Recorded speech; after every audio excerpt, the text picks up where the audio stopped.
Bonjour à tous, merci de choisir France 24 pour vous informer. C'est donc un tremblement de terre d'une puissance inédite au Maroc, entre 6,8 et 7 sur l'échelle de Richter, selon différents centres scientifiques.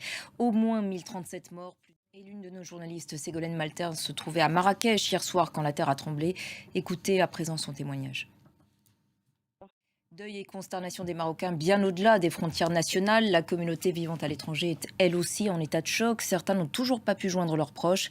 Reportage de Julien Nenny, Marie Berrurier et Lara Péquez. Et on en parle avec Aziza Naït Sibar, rédactrice en chef à France 24.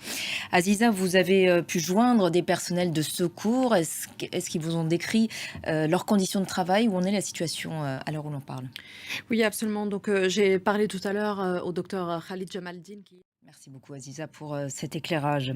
Et on a commencé à l'évoquer, les déclarations de solidarité en provenance de l'étranger ont afflué de toutes parts. Emmanuel Macron s'est dit bouleversé.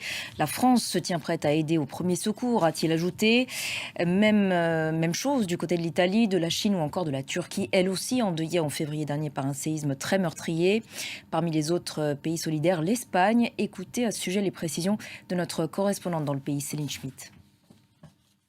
Parmi les autres réactions à l'international, à noter celle de l'Algérie, avec qui les relations diplomatiques sont pourtant rompues depuis août 2021. Le pays a même décidé d'ouvrir son espace aérien aux vols humanitaires pour venir en aide aux blessés du séisme au Maroc. Autre réaction, cette fois celle du Premier ministre indien Narendra Modi. Il s'est exprimé au nom de tous les pays qu'il reçoit à l'occasion du sommet du G20 de New Delhi. On va l'écouter.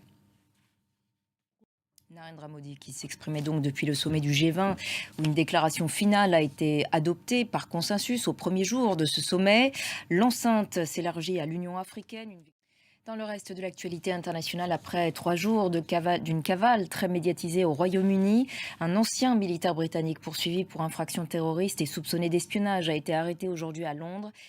Et c'est la fin de cette édition. Merci à tous de l'avoir suivi. L'actualité continue sur notre antenne et notre site internet france24.com. On va bien évidemment continuer de suivre la situation sur place dans nos prochaines éditions. Restez avec nous.